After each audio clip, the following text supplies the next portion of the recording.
Hello and welcome to Payoff Pitch, Action Network's Major League Baseball betting podcast. I'm Sean Zerillo, joined today by Tanner McGrath and BJ Cunningham to help you break down the one remaining game in that Major League Baseball wild card round. The Mets and Brewers tonight, 7:08 p.m. Eastern on ESPN. Mets currently around even money and the Brewers minus 120 at home in this winner take all game 3. Total juice 7.5 to the under, open 8 minus 120. Jose Quintana against Tobias Myers. Tobias Myers, the rookie for the Brewers, is the pitching matchup. Now, they will start the game. I don't know how long either will necessarily be in the game. Both of their strikeout totals at 4.5, juiced at about minus 150. Their hit props also at about 4.5, juiced minus 130 to minus 150 to the under. So virtually the entire betting market expects these guys to pitch once or twice through the lineup. And we can discuss these prop bets, gentlemen, but I think across the board, they might be a little bit too high. And also, there's books where you can place correlated parlays. You can bang the under 4.5 strikeouts, hits, earn runs, under 1.5 walks together. And basically, if the guy comes out, first time through the lineup, you would probably cash all of those unless he gave up a grand slam. Just want to, discuss these pitchers. Both of them have kind of overperformed to a degree this season, but Quintana in particular, career low batting average on balls in play, career high strike rate. So both luck categories really defied all expectations this year. The one thing he does do really well is control the running game. And the Brewers haven't been able to run in this series. They're 0 for 1 on the base pass. They got caught yesterday. That's the first time in 18 attempts that the Mets have caught them trying to steal the season. So the one reason to leave Quintana in, he can stop the Brewers from actually stealing, taking extra bases on them. In terms of the bullpens, I don't think the Mets will throw Phil Maton. He threw fourth time in 5 games yesterday, also blew the game. Ryan Stanek worked back-to-back days, but everybody else should be available. Just don't think he'll get a multi-inning stint from Edwin Diaz. Typically, I would factor in 2 innings for him in a game like this. There were 66 pitches Sunday and Monday, 40 pitches Monday. I still think there's some fatigue in that arm that they're probably not going to pitch too hard. He also blew the second inning of that appearance on Monday. The Brewers do have the better bullpen, top 5 by virtually every underlying indicator. And I think their bullpen factors in pretty heavily here too, because Myers has very drastic third time through the order splits his OPS around 650 first, second time through the order. Third time through the order goes up to 845. I mentioned in opening pitch today, if this was a random game in the middle of May, middle of June, I expected Quintana, Myers to go their normal innings in a start. I would make this total around 7.6, 7.7. But factoring in the bullpens for 60% of this game, and by the way, we have an under umpire too in Vic Carapazza, I made this total closer to 6.7. I knocked it down almost a full run. So would bet the under 7.5 to minus 120, the under 7 at even money. Again, this opened at 8 minus 120. I took 8 minus 120. It's already moved down to 7 minus 120, where I said to bet it 2. So we're getting to my cutoff price. There's still value where it is currently. With Vic Carapazza, 54 career percent to the under, 4.2% ROI.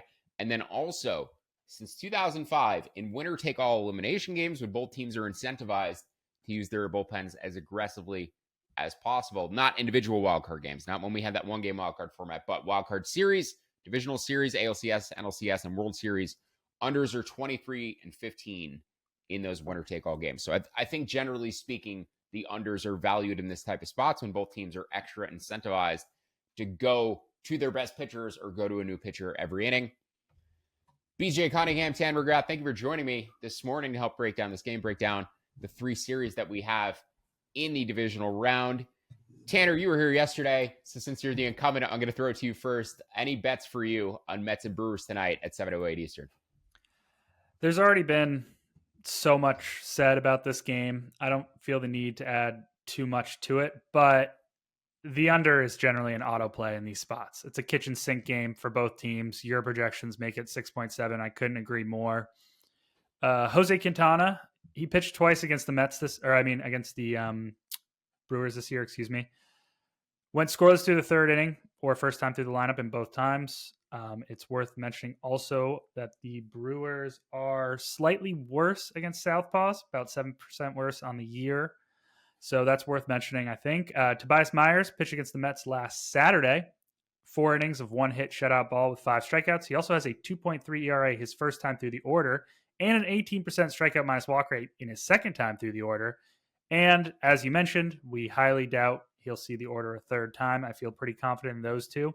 And we think, as you mentioned, think very highly of both bullpens. And the Brewers aren't just a top 10, top 5 bullpen on the year. They have been the league's best bullpen over the past month by WAR and FIP.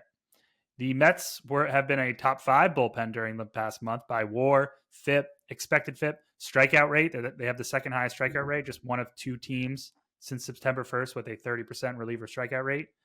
And the back end of both the units is elite. I do worry a bit about Edwin Diaz, but not enough to talk me off this under. And I mean, like you said, the most important thing in this game is that everyone's on the table. Every pitcher is. It's a kitchen sink game. You know, we love Milwaukee's defense. And I don't know if you still agree with me, Sean, but I think we've always agreed or thought that the Mets defense was a little undervalued by the metrics. Oh, yeah. I think Absolutely. that plays in. Yep. And I don't know what's going to happen from a side perspective. I think the Brewers are probably a little bit overpriced here because I think this game is just really high variance with how low scoring it's going to be. It's going to be like a lower scoring 1 or 2 run game. A couple hits here or there is going to swing it, but the under all the way in these elimination games for me. Yeah, I think the Brewers are overpriced now. They open closer to minus 120, as I said at the start of the pod. They've actually steamed up to minus 130 as of this morning. I think some money just came in on the Brewers because across the market, they've just moved up to minus 130. There's one lingering minus 125 out there, but the Mets basically plus 110 now. So the line just steamed 10 cents towards the Brewers. I think I made the minus 124, so I would agree with you at current prices. I think it's just a little bit overinflated. Yeah, and like, but if you gun to my head, if you had to ask me who's going to win this game, I would say Milwaukee. Better bullpen, better defense, better base running team. Even though Quintana does hold base runners, they just have all those tertiary peripheral advantages. I think that'll play into this final game. So, but yeah, can't bet it at minus 130. Yeah, I don't really know how to handicap momentum either. I don't know if momentum is real. I generally side with momentum being fugazi as opposed to real. But if any team has momentum, it is certainly the Milwaukee Brewers today. BJ Cunningham, where did you project this total? Are you with us on the under? And then any other thoughts that you have for this game? And Tanner, just as a reminder, I want to get both of your thoughts on the pitcher props as well. Even though they are juiced, even though both guys kind of did surpass the strikeout numbers in, limited samples, 4 innings. Myers got the 5 strikeouts last time he faced the Mets. I still think they might be a little bit too high considering the nature of today's game. So BJ, where's your projection for today's total and what other thoughts do you have? I am at 7.2. I missed the early 8 under 8 minus 120. So now we're 7.5 minus 115. That's not really, it'd be a very, very small play on the under for me. The interesting part, you mentioned that we'll get to the pitcher props in a second, but if you wanted to play an under, if you're somebody who missed maybe the best line on that under 8, maybe under 4.5, there's still a minus 140 out there for the first 5 might be a way to go about it because of how good these guys have been through the first a couple times through the order. And funny enough, these two faced off against each other I believe it was last Saturday, correct? Quintana had 9 strikeouts in that game. He was actually very, very good. Myers actually had his best game of the season, and Tanner obviously mentioned how good he is the first time through the order. He only pitched 4 innings in that game, and then they yanked him. He actually had his best stuff plus rating of the season in that game, best location plus rating of the season. So he obviously has a lot of confidence coming into this game. So, I grabbed the Brewers at minus 115 when they opened. Obviously, that price is gone now. I had them projected at minus 129 for this game. So can't bet the Brewers at this current price. But in terms of the prop markets, yeah, the strikeout props are kind of interesting because, Quintana, like I said, he struck out 9 batters against the Brewers in his last game, which is kind of an anomaly when you look through his game log and everything because, he's somebody who's just lost all of his velocity and he's just trying to get by with a fastball and a sinker. So it'll be interesting. We've had some early runs in this series. So, maybe playing into that. But yeah, if you're somebody who's missed the early line on the under, maybe taking a juiced under 4.5 or just an under 4 at minus 110, given how quickly I believe the bullpens are going to come into this game. Because the reality is with these two starting pitchers is if you were to lose a first 5 over in a normal game, I would probably just say, pass on this. But with how quickly the bullpens are going to come into this and how good these pitchers have been through the first time the order, we could see runs be at a premium early on here. Yeah, hopefully they are for the sake of our full game under. I certainly don't want to be sweating any early runs based on how It's gone for me in these playoffs because I keep getting bullpen blowups late. Astros and Tigers, an unnecessary sweat on the under yesterday. I can't get an easy one, guys. Oh my God. Getting 6 runs in the 8th inning, I believe it was, to put that on 7 and have me sweating for the 9th inning. It's never easy. It's literally never easy with this sport. So the outs recorded prop for Jose Quintana, I saw in the Action Network app, opened at a couple books, minus 160 last night. DraftKings and FanDuel, I saw in the app, both around minus 155 to minus 160. I would have laid the hammer down on Quintana under 15.5 hours. I did lay the hammer down on that. Yeah. Currently about minus 225, the best I see in the market. I don't see it at most books. It might just be pulled down everywhere. It's gone. Yeah, it might just be gone completely. But the strikeout props are basically where they were last night. They have not steamed up too aggressively this morning. They were both, Quintana and Myers, about minus 150, minus 140 to the under. I screenshotted everything last night so I could be able to compare this morning, because I was sitting there at 4 a.m. going, why am I not hammering the under on these pitcher props? Obviously, I saw the game logs. Myers, 5 strikeouts in 4 innings. He can get it done. Quintana, same thing. He's gotten it done very recently against the Brewers. I think that gave me some pause. I think the average projection would probably put me on the under for these guys. Not that I really went about trying to figure out an average projection, because we don't really know when they're going to come out of the game. It's going to be based on manager feel. And once Myers has hit that second time through the order, I don't think he's going to see more than 18 hitters in the game entirely. So Myers, I think we have a little bit more definition with where he might come out, probably 2 times through the order. Quintana, it's much more up in the air. Actually, Quintana has very neutral time through the order splits. His OPS allowed is about 700 first, second, or third time through. So Mets don't really have any splits to lean into there. They're going to play it more by feel with Quintana. That said, I still think these are a little high. I should mention last night, DraftKings was letting me place correlated parlays on these pitchers. I think it was a mistake in their system. I don't know if that's something that's always there overnight. Give it a shot yourself. Do not abuse it. Do not bet too much on it. But I was able to get some bets through on, as I said, correlated parlays of Myers under 4.5 strikeouts, under 4.5 hits, unders across the board, where if he comes out after 9 batters, you're probably going to cash all those bets. So keep an eye, where you can play same game parlays, books where you can parlay props together. If you can make some correlated parlays out of these pitcher props in games where you think they might get yanked, definitely worth considering firing on those. I'm still undecided as to what to do, though, with these lines where they are right now. Again, the strikeout totals juiced minus 150 for both pitchers, minus 145 for one to the under. No outs recorded props. The hits allowed over under juiced minus 120 for Quintana, minus 150 for Myers. And the earned runs minus 2.5, minus 145 for Quintana, 1.5 plus 125 for Myers. Tanner, just want to throw it back to you. Any prop angles you're interested in on this game? Do you think those lines are about right? Maybe a little bit too high? Is the juice kind of scaring you off of betting the unders? What's your thoughts on any prop angles for this matchup? I will say the umpire's Vic Carapazza, right? Yep. Per Swish Analytics, he has a 0.94 strikeout boost, 0.89 walk boost, and a 0.91 run boost. So it's worth mentioning he allows a lot more balls in play, but fewer runs generally. Like you said, he's an under umpire, but he's also a strikeout under umpire and an under walk umpire. I'm iffy on, you can't play the Quintana outs under anymore, which is too bad. I know you both got it. I missed it. Iffy on the strikeouts, but there is a Quintana under 2.5 walks juiced at minus 150, which I'm somewhat interested in because he's going to go 3 or 4 innings. He has a fairly high walk rate, but it's still 8-9%, and he hasn't walked more than 2 batters in a start since August. And I think he's improved his command and control a little bit down the back half of the year. I think that 2.5 walk line seems high to me, but otherwise, pretty much a pass for me on the prop side. Yeah, Brewers have the second highest walk rate in baseball. That would scare me off a little bit. They're second behind the Yankees, top of the National League.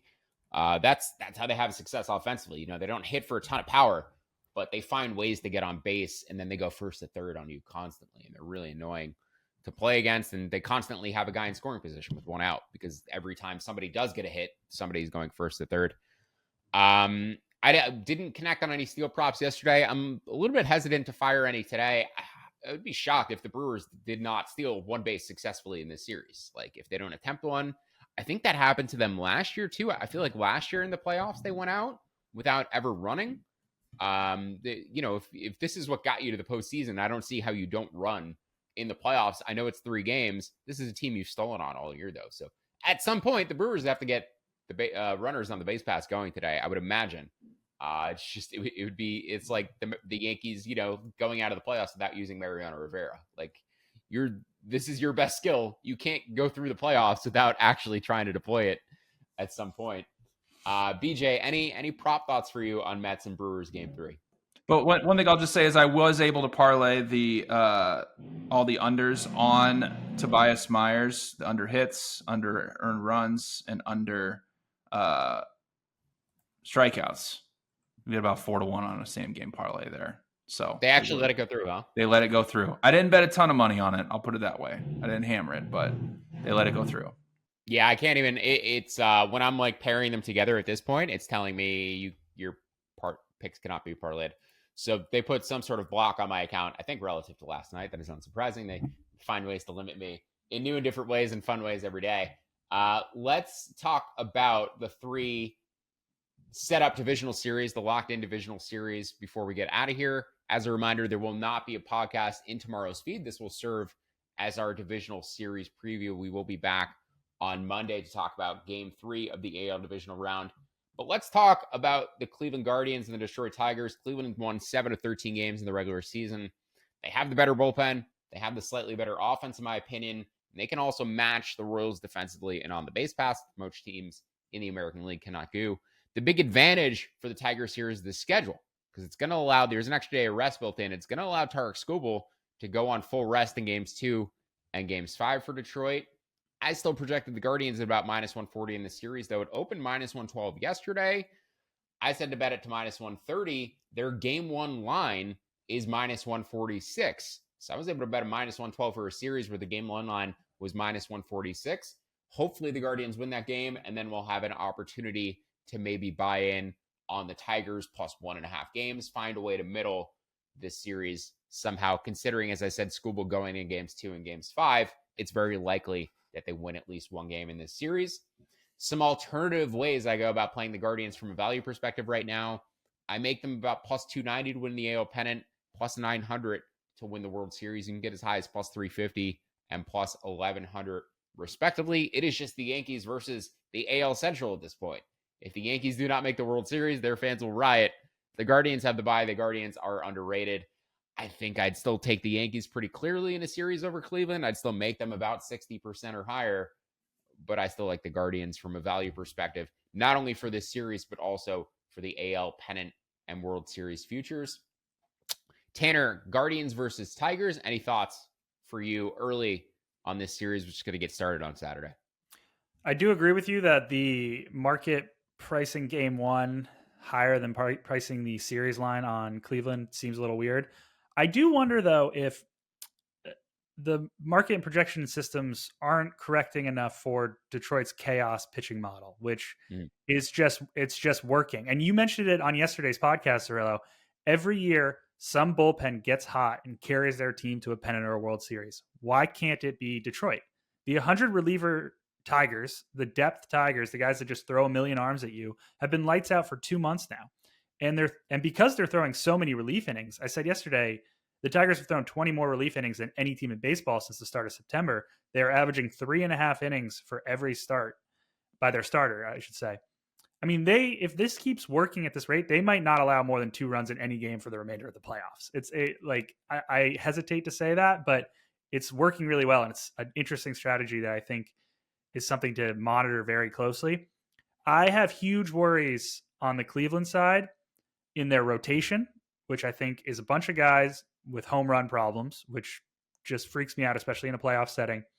And they're really going to need Matt Boyd to be the steady hand in that rotation, the different kind of pitch to contact guy.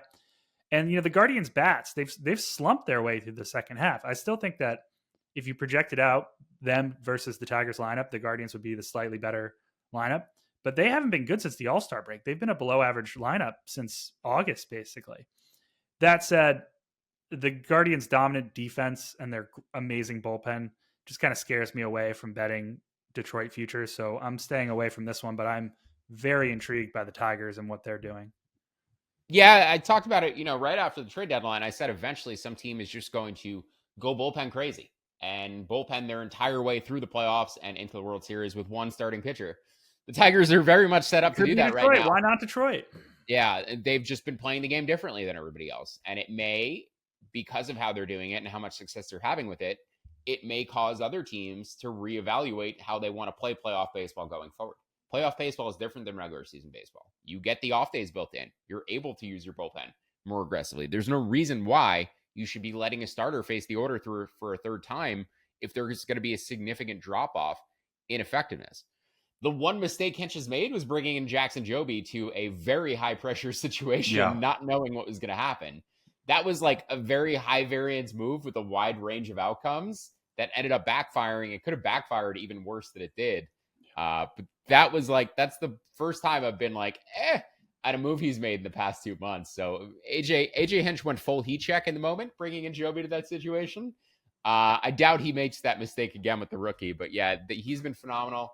If you could run like manager of the year just for the second half, he would win it. The Guardians manager, Stephen Vogt, will end up winning manager of the year for the AL, but Hinch has been awesome. The Tigers organizationally have been awesome figuring out how to pitch this thing, cobble this thing together. The other team that, I mentioned from just their bullpen overachieving was the Kansas City Royals, because they, like the Nationals when they won the World Series, or the Phillies when they went on a run, I believe 2 years ago, had the worst bullpen metrics in baseball coming into the playoffs. But they have really good splits over the past 30 days. They're pitching extremely well right now. I mean, it's only been 2 games, but they look like they have their late inning group together. Bubic, I was picking up Bubic for holds in fantasy at the end of the year. Like he looks really solid out of the bullpen. BJ, I believe I skipped over you for Guardians and Tigers, so I apologize, but I'm going to set up the Royals and Yankees, and then I want your thoughts on all the AL series. So the Yankees beat the Royals 5 out of 7 in the regular series. I don't project any value on the series line. I make it about minus 190. Just to reiterate, with the AL schedule, though, Cole Reagans can probably pitch games 2 and games 5 on full rest for Kansas City. There's a big defensive and base running edge here for the Royals, too. That is the biggest difference between these two teams. The Yankees are slow. They hit for power. The Royals are more small ball. I mean, they hit for power a little bit, too, but more so small ball and base running and defense. Bullpens about the same. I give a slight edge to the Yankees. Big starting pitching edge for the Yankees, in my opinion. I took them at plus 150 to win the AL pennant yesterday. It's moved down. Once the two underdogs in the respective AL wildcard series won, it increased the chances for the Guardians of the Royals. Yankees were plus 190 to win the pennant to start the week. They were plus 150 yesterday. They're plus 130 today. I would pass at this point. I think the Guardians are the value side of the AL. BJ, what are your thoughts on Yankees Guardians on Yankees Royals or Guardians Tigers? Yeah, so both series are kind of interesting. I'll start with the Yankees. You mentioned the base running and defensive edge. Well, that kind of played out against the Orioles, right? Because if you saw how they scored their only run in game 1, it's because Maikel Garcia stole a base and then Bobby Witt hit him in with 2 outs. And that ended up just being the difference because the Orioles, Rauschman hadn't been doing a good job of controlling the run game all season long, and the Royals took advantage of that. And who's to say they can't do that here against the Yankees? Now, I agree with you that I think the price on this series is in line with what the market is, even if you take the combined percentages from the 3 projection models on Fangraphs, from ATC, the BAT, and Fangraphs as well. They have it around minus 200, so there's really no value in taking the series right now. Having Reagans pitching twice is obviously key, but I wouldn't deter anybody from taking the Royals just because Reagans is going to pitch twice and they do have, they are able to use their run game and have a better defense. What would worry me is just the fact that what happens if Judge and Soto just remain incredibly hot and you just can't stop them, right? Like that's the huge worry here if you're the Royals. It's the cheat code in any series. It is a cheat code. And it's over. Yeah. It's just like, oh yes, we're up 2-0. This is awesome. Like the run game's going well. Guy gets on and boom, Judge hits a home run. And it's like, okay. Yeah, the Yankees have an I win button, which is those two homering 4 times in 5 games. Exactly. As far as the Guardians and the Tigers are concerned, yeah, pitching chaos is interesting, right? Like it obviously worked against the Astros. Yeah, that Job situation when they flashed on the screen, Sean, that he only pitched in 4 games this season, I was like, they thought they had Francisco Rodriguez. I was like, wait, what? Like 7th inning of of a not necessarily a do or die game, but game 2 of a wild card series, like maybe not the best place to just Yeah. punch a rookie in there. And yeah, it almost costs them even worse. But it's just been timely hitting from the Tigers right now. They get guys on base and they're hitting them in. So that's kind of just was the difference between them and the Astros. Obviously utilizing their bullpen and getting hot is great, but Cleveland's been one of the best bullpens in baseball all season long. So they definitely have an edge there. They're deeper in terms of starting pitching. And I wonder, yes, the Tigers bullpen and this pitching chaos has been great, but I wonder, Sean, as we extend it from a 3-game series to a 5-game series, how exposed it gets comparatively, right? Like the further you go in these playoffs, your bullpen's going to get more and more exposed the more and more games you have to play. I believe the Guardians were 7-6 against the Tigers this season. They haven't played since late July. So yes, I would definitely with Skubal pitching twice, you could kind of make a case for the Tigers having a better starting pitching over the course of the 5 games. And even looking at the offenses, both have been, since over the last 30 days, kind of around league average, and Cleveland does have an edge defensively. So yeah, I bet their series price pretty heavily at -115. I'd play it up to -120 at this point. I think that's the way to play this series. And yeah, I mean, the Tigers could remain hot, but there's just a lot of things that have to go right for them to justify this price on the series. Reason I bring up Francisco Rodriguez, he's the example that always comes to mind for me for a team bringing up a reliever in a situation like Joby, who has insane stuff at the end of the year. K-Rod only pitched 5 innings at the end of the 2022 season. The Angels put him on their playoff roster and just let him go nuts in the playoffs, and they ended up winning the World Series, I believe. He threw 13 innings in the playoffs after throwing 5 at the end of the regular season, and he was like setting up Troy Percival at the end of those games. I'm old. It was 2002. I remember it very vividly, though. And I'm telling you, like, every year, it seems like one of these teams is like getting that K-Rod nostalgia, and they're trying to bring up this guy with huge stuff to throw into the mix in the playoffs. It did not work with Jackson. I doubt we see them try that again in a tight spot. They'll probably save him for a much more low-pressure situation, probably mopping up some innings at the end of one of these 5 games in the ALDS. Tanner, just want to go back to you for the Yankees and the Royals. Any thoughts for you on this from a series perspective, prop perspective? Any thoughts here? I'm not betting this series.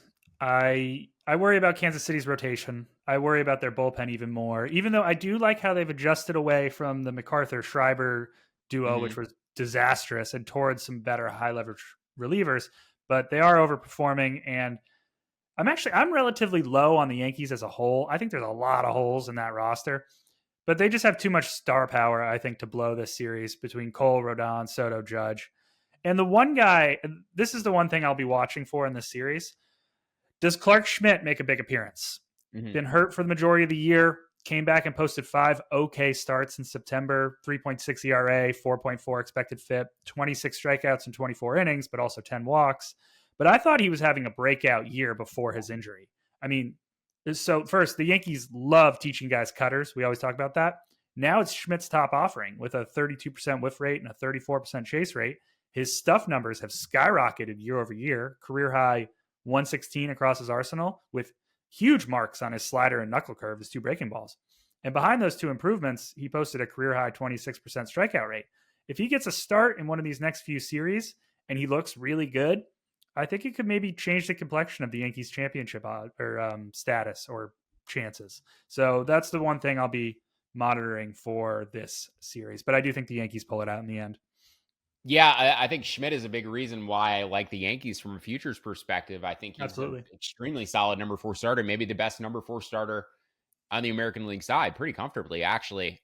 There's data points suggesting he was as good as Luis Gil this season. 3.83 expected ERA, Luis Gil at 3.75. So and if you can replace Stroman with him, that's like the difference between those two is huge. It's monstrous. So I'm really interested to see if he gets some run here, and I would love to see him pitch well because I've always been a huge fan. I've always thought he had it in him, and I'll be looking at him next year too because I really like him. Yeah, I'm not sure if the Yankees have made their plans known, but I've been projecting him as their number 4 starter in Game 4s, Game 7s throughout the playoffs. So that's how I have their rotation set.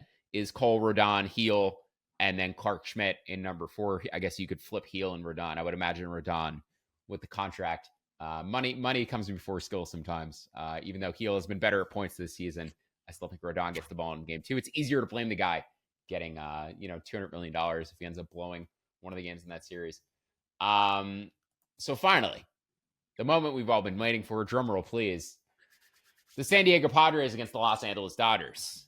And the Padres won 8 of 13 games in the regular season. This is the healthiest, though, the Dodgers lineup has been all year. Don't discount the fact that there was a time where Ohtani was the only one of Betts and Freeman and Max Muncy in that lineup. He was literally carrying the Dodgers for 10 days by himself while Freddie Freeman's son was in the hospital. Mookie Betts missed a significant chunk of time. Muncy missed a big part of the season. Gavin Lux had a breakout year of points. So this Dodgers lineup is very good, and getting through the top of that order multiple times is a problem. But if you're going to give me one team who's going to do it, who's going to give them a different look every single time and not let them face a pitcher second time, third time through the order, it's going to be the San Diego Padres. Now, the thing I'm waiting on here is Joe Musgrove's injury news after yesterday, because he left game 2 of the wild card round with elbow soreness, and it didn't seem encouraging at all. In fact, I would expect that's it for Musgrove this season. Hopefully not. I hope we get some good news. Didn't seem encouraging. He's had injections in that elbow this year. He got through the second half pitching extremely well. I literally almost said yesterday, we'll see if he can make it all the way through the playoffs without it hurting him again. He didn't make it through one start without it getting injured again. The timing could not have been more unfortunate. That said, I still think the Padres have enough to get this done, to win the World Series with 3 starters in their bullpen. I think Darvish and King and Cease, with how King looked the other day, by the way, I think that's enough, the 3 of them. I'll obviously like them more if Musgrove is back in that rotation, but I still think it's enough. And I think in a 5-game series, it's still enough too. Now, the reason why I didn't fire on the series price yet, which I made plus 105, I will obviously have to change that a little bit if Musgrove is off of their roster, but also I expect the market to move a little bit if Musgrove is left off of their roster. It opened about plus 118 last night. It's plus 125 today. The Padres game 1 line was plus 125. It's now plus 120. I gave out plus 125, plus 126. I said to bet it to plus 120. I obviously see value on their game 1 line. I'm not sure how much value there is on their series price or their futures odds until I get a better handle on Joe Musgrove's status. So that is the only reason I haven't fired on San Diego series price yet. I'm happy to bet them game for game, game by game for now. And then also, if you just want to bet them from a futures perspective, I projected them at about plus 277 to win the pennant, plus 550 to win the World Series. You can get 3-1 and 7-1 respectively. Not significant value considering, Musgrove may be off of their playoff roster at this point. The other bet I placed on the series, I think it was a mistake line, again at DraftKings. I think they meant to put plus 245 for the Padres to win by 1.5 games. They posted plus 425. I think they reversed the 4 and the 2 there. So I took Padres plus 425 to win the series by 1.5 games. I made that line plus 225. I did not put it in the app because they dropped it to plus 250 today. I'm hoping somebody saw that, though, in my article and was able to jump on that as well. Gentlemen, BJ, I'll kick it to you first. Any thoughts on Padres and Dodgers, a series we've all been anticipating, and how you feeling about your Padres futures at this point if Joe Musgrove is off the team? I feel okay. I mean, when you get into the back end of the Dodgers here in game 3 and game 4, I mean, do they really have a significant edge if Joe Musgrove's not going to be there and the Padres can just utilize their bullpen and go that type of game? I don't think there's a big advantage because Walker Buehler hasn't been that good this season. He's got over a 4.5 expected ERA, and then if they're going to go to Landon Knack, like that's not generally not a good situation here for the Dodgers. And you can make the case that the Dodgers don't have a significant edge offensively against the Padres either. Even they obviously don't have a bullpen advantage because the Padres have been one of the better bullpens in baseball over the second half of the season, lead Major League Baseball in stuff plus by a very, very wide margin. So yeah, I feel very good about the Padres here. I agree with you in the game 1 line. I projected the Padres at plus 111. So, plus 120 is a decent enough price for me to play that as well. But yeah, I feel great about the Padres. I mean, this is what we were gearing towards for a long time.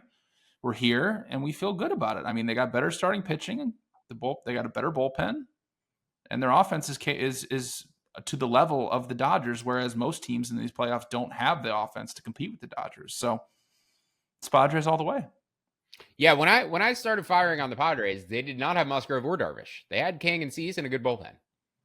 So I was hoping that one of Darvish or Musgrove came back. We ended up getting both, and I was like super giddy about it. Okay, we only got one of them for the playoffs, but when the time I bet them, at the time I was like, this team is substantial value to win the World Series. They only had two of them, and we weren't sure if Darvish was coming back at all, and Musgrove was still injured, and we had no idea what he was going to look like. He ended up looking phenomenal. So it's hard to like downgrade them significantly, considering I started betting them when they only had two of these three starters, and they still have Darvish, who's looked great.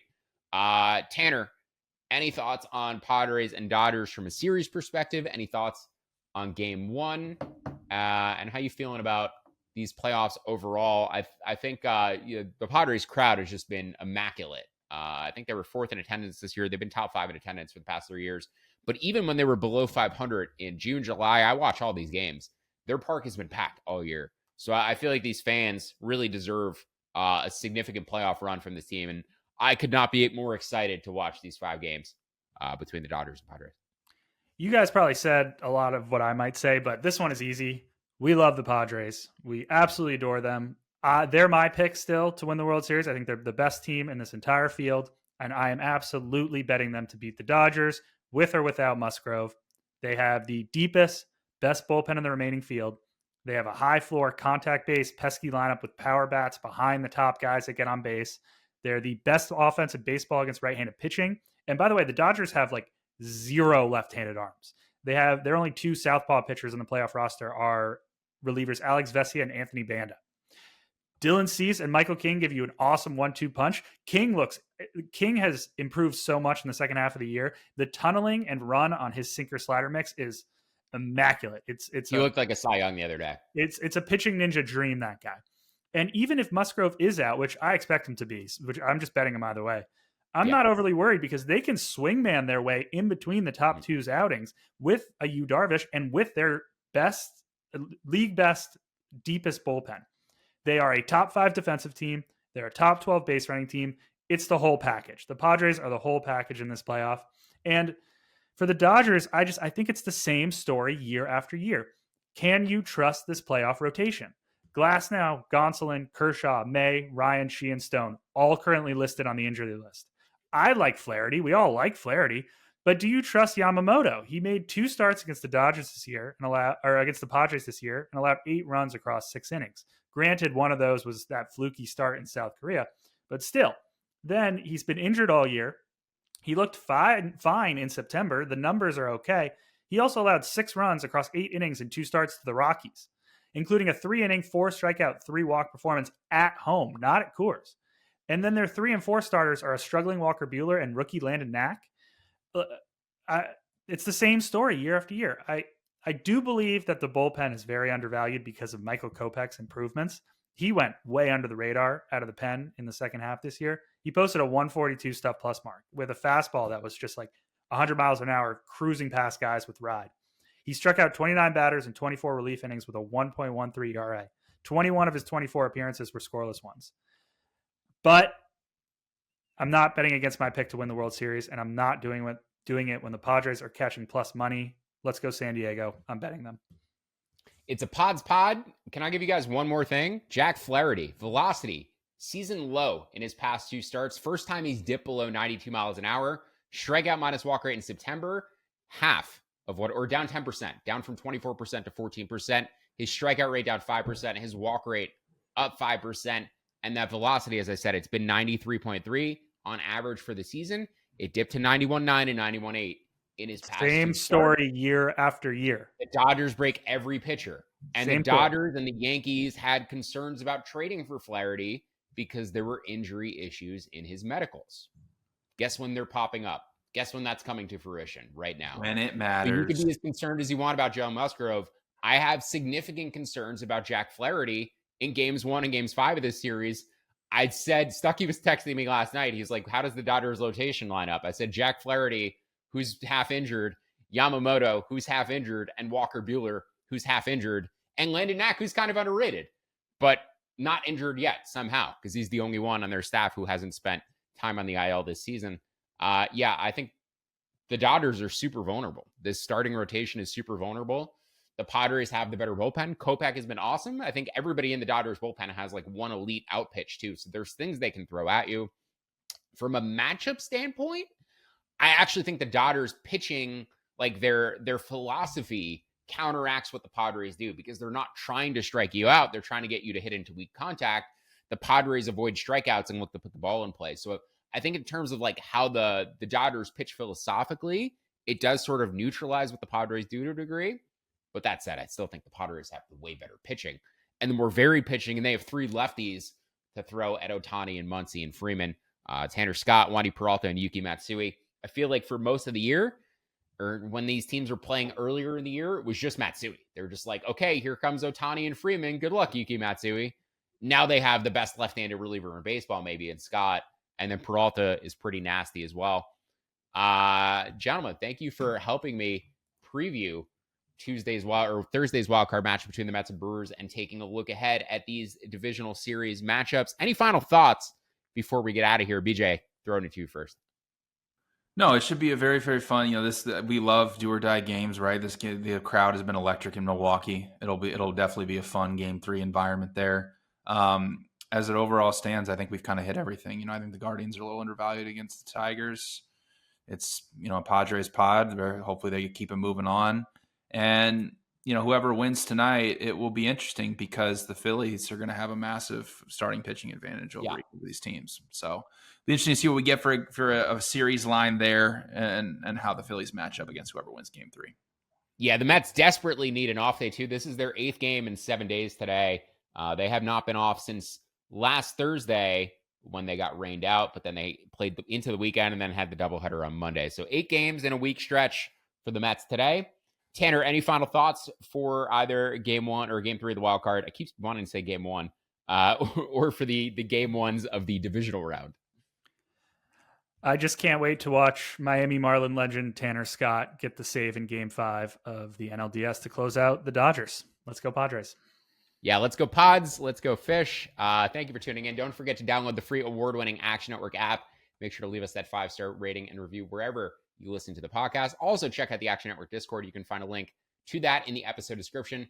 We'll be back more on Monday for the American League Game 2s in the divisional series. No podcast on Friday as you would typically find because there are no games on Friday night slate. Major League Baseball will be back in action on Saturday. Enjoy tonight's game. Enjoy the divisional series weekend. For Tanner McGrath and BJ Cunningham, I'm Sean Zerillo. Thank you for listening to Payoff Pitch, Action Network's MLB betting podcast. We'll see you back here on Monday. Best of luck with your bets.